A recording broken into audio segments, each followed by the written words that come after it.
कुछ गलत नहीं कहा, किसी को बुरा लगेगा। और अगर ये ऐसा बोलने के बाद किसी को बुरा लगता है तो मुझे फर्क नहीं पड़ता। आग को बताने की ज़रूरत पड़ती है कि मैं जला दूंगी या मैं गर्म हूँ, जो है वो है, बोलने की क्या ज़रूरत है।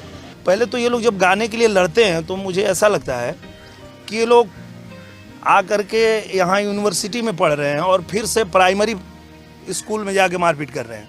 पवन सिंह इतना अच्छा गाते हैं, मैं खुद शुरू से उनका फ़ैन रहा हूँ, आज भी मैं उनका फ़ैन हूँ।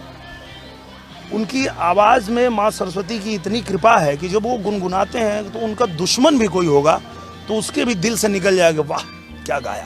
मैंने सलाह ज़रूर दिया अपने पूरी इंडस्ट्री को कि आपस में बैर मत रखो, मत लड़ो, लड़ने से कुछ फ़ायदा नहीं होता है।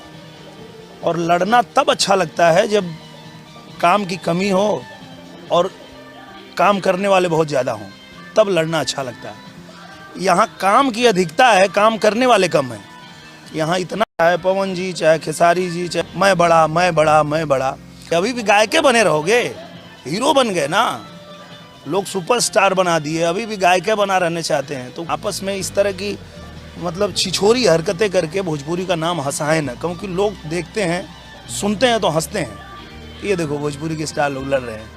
आज तक ये लोग जिस बात के लिए लड़ रहे हैं, नंबर 1 नंबर 2, नंबर 1 पे है निरहुआ हिंदुस्तानी 2 और नंबर 2 पे है निरहुआ रिक्शा वाला 2, नंबर 3 पे है निरहुआ हिंदुस्तानी। तो 1 2 3 ये तीनों नंबर पे तो मेरी ही फिल्म है, तो उसके बाद लड़ो। 1 2 3 तो सीट खाली ही नहीं है। जब उसको क्रॉस कर लेना तब बोलना कि हम नंबर 1 हो गए और हम सबसे बड़े हो गए।